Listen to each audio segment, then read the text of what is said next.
العنوان.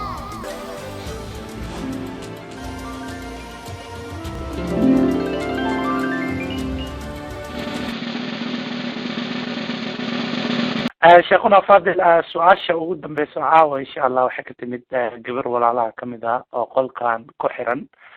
ولاشان runtii su-aasheeda waxay kusoo qortay marka koowaad assalaamu calaykum waraxmat ullahi wabarakaatu way ku salaamaysaa sheekh waxay leedahay sheekhuna sheekh abu talxa ilaahay khayr iyo miisaanka xasanaadka ilaahay ha ku saaro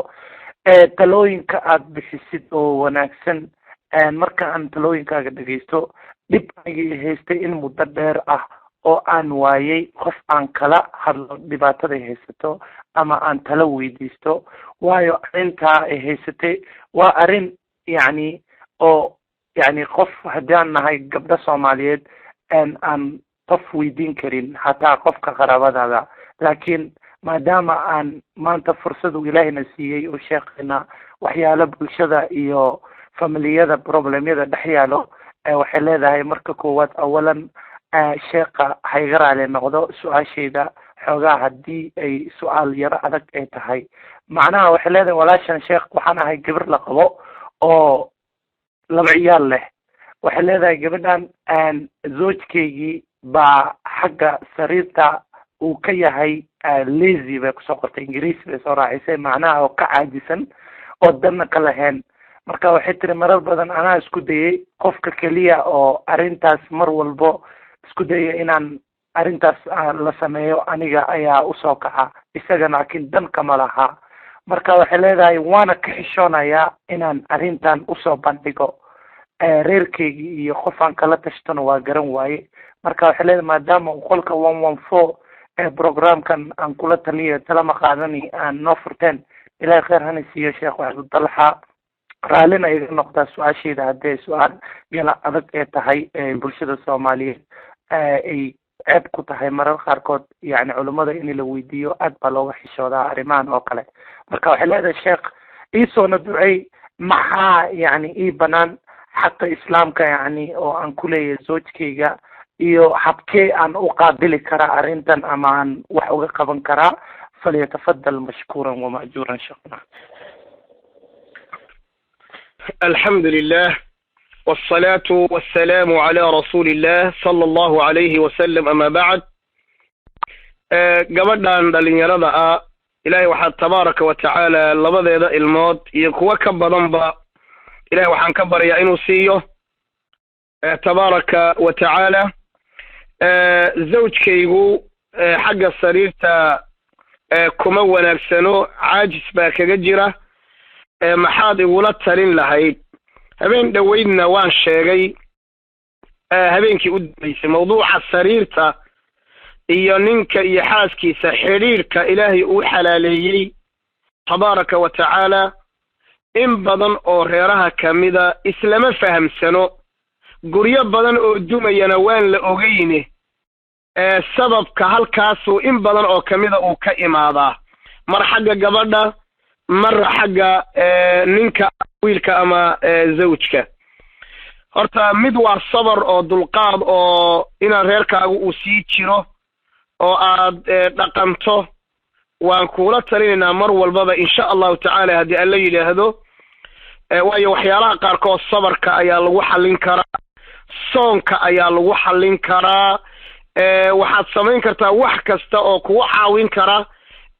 in baahidaadu xooga ay yaraato si reerka wuxuu ahaa uu sii jiro taa waa tala guud weeye ninka waxaan leeyahay xuquuqda ay zawjadaadu kugu leedahay waxaa kamid ah sariirta hadaayay maalintii horena waan sheegnay adilla fara badan oo qur'aan iyo axaadiis ana way shariicadeena way tilmaantay haddaba gabadhan haddaba xaqi sariirta siin weydo waxaa ii soo haray xaqi cuntada iyo cabitaanka iyo jiifka oo hurdada caadiga ah intaba haddee guriga hooyadeeda way ka heli lahayd laakiin waxa ay adiga ay waalidkeed oga soo tagtay ee adiga ay kuu soo raacday kumayna aqoonine hooyo iyo aabba kalaa ku dhalaye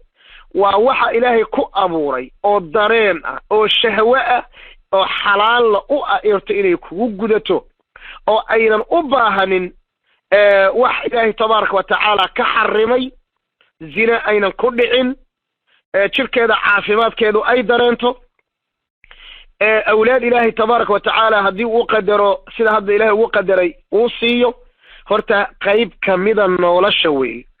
saa daraaddeed haddii xanuun uu jiro gabadha ha ku dayicine dhakhtar aad oo waxa caajiskan keenaya inaad raadiso ayaa lagaa doonaya oo gabadhu inay xaqaa kugu leedahay horta ogow gabadha waxaan leeyahay wax kasta oo ninka caajiska ku ridi kara adiguna waa inaad ka ilaaliso biidnillahi tabaaraka wa tacaala waayo dadku waa kala anwaac kala duwan wey waxaa laga yaabaa wuxuu dhibsanaya inuu jiro oo caajiskiiba inuu sariir tago caajis kaga ridaya ayaa suurtagala xataa culimo ugu yeedho jin hadduu qaba ku aqri oo haddii la sixiray raadi maxaa yeele mararka qaarkood waxaa laga yaabaa in la sixiray mararka qaarkood waxaa laga yaabaa inuu jiro jin u diidaya sariirta oo caajiska ku ridaya mararka qaarkood waxaa laga yaabaa adig wax uu kaa dareemayo ama uu kaa arkayo oo uu dhibsanayo inuu u diidayo inuu waxan ku cajiso kullu daalika adiga hadda miyir qaba saad sheegtay qofka miyir qabana waxaa lay nin waalan walaalkiiba u miyir qabee adaa hadda miyir qabee adigu reerkaagana haysashadaana waxaad ku dartaa inaad raadiso shaygani cudurkani sababkiisa iyo meesha uu salka ku hayo raadina biidnillahi tabaaraka wa tacaala waad helaysaa haddaad haddaba heli weydo anigoo kuula talinaya reerkaaga inaad dhaqato ood ku sabarto haddanana haddaad gobashaadina weydo sabrina kari weydo waxaa weeye waxyaalaha gabadha muslimadda ah maxkamadda ay intay tagto ay ninkeeda kaga dalban karto ayaa kamida ragga Soomaaliyeedna waa inay ogaadaan haweenku waxaa jira waxyaalo ay dalqada ku dalban karaan oo sharciguna u banaynayo rag wada ayaga wax fure laakiin dumarkan ka hadlaya biilka kamida gobasha kamida waa qayb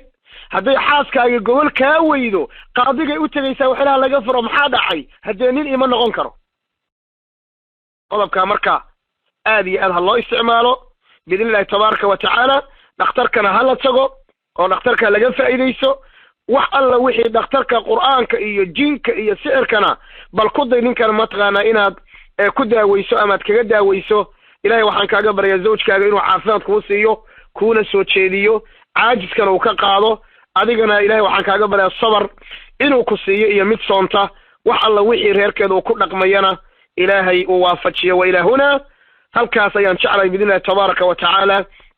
inaan kelimadeeni aan ku soo gabagabeeyo wajazaakumullahu khayran